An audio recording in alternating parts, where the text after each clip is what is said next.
ప్రభుత్వ ఉపాధ్యాయుల ఏర్పాటు చేసిన ఆత్మీయ సమ్మేళనంలో సీఎం రేవంత్ రెడ్డి చేసిన వ్యాఖ్యలను ప్రైవేటు ఉపాధ్యాయులు తీవ్రంగా ఖండిస్తున్నారు.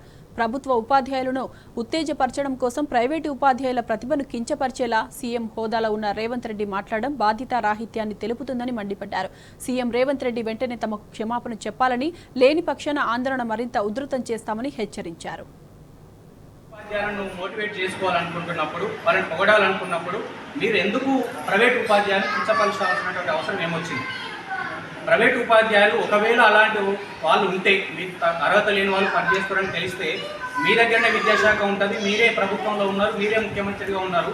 ప్రైవేట్ పాఠశాలన్నీ తీసేసి మొత్తం గవర్నమెంట్ పాఠశాలలు పెట్టవచ్చు, అందరికీ ఉద్యోగాలు ఇవ్వచ్చు, అందరూ కూడా ప్రభుత్వ ఉద్యోగస్తులే అవుతారు.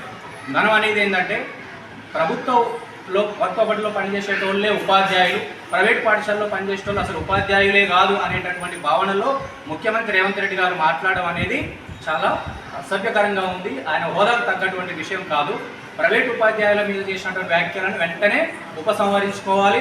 ప్రైవేట్ ఉపాధ్యాయ లోకానికి మొత్తానికి కూడా, ఆ సమాజానికి కూడా ఆయన ఏం చేయాలంటే క్షమాపణలు చెప్పాలి. అప్పటి వరకు మనం ఏదో ఒక కార్యక్రమం చేసుకుంటూనే ఆయనకు రీచ్ అయ్యే విధంగా మనం ఇలాంటి ప్రోగ్రాం చేస్తూనే ఉంటాం. ఈరోజు మనం నల్ల బ్యాడ్జ్లు ధరించినాం, రేపు అవసరమైతే రేవంత్ రెడ్డి ఇంటిని ముట్టడి కూడా చేసేటటువంటి కార్యక్రమాలు కూడా ఉన్నాయి. ఎందుకంటే ప్రస్తుత సమాజంలో ప్రైవేట్ పాఠశాలలో జరుగుతున్నటువంటి మన టీచర్లని ఎంతో చురుకున చూస్తున్నటువంటి సందర్భాలు ఉన్నాయి. అదే సందర్భంలో ముఖ్యమంత్రి స్థాయిలో ఉన్నటువంటి ఒక వ్యక్తి మనల్ని కించపరిస్తే ఇక మిగతా వాళ్ళ పరిస్థితి ఏంటో ఒక్కసారి అర్థం చేసుకోవాలి.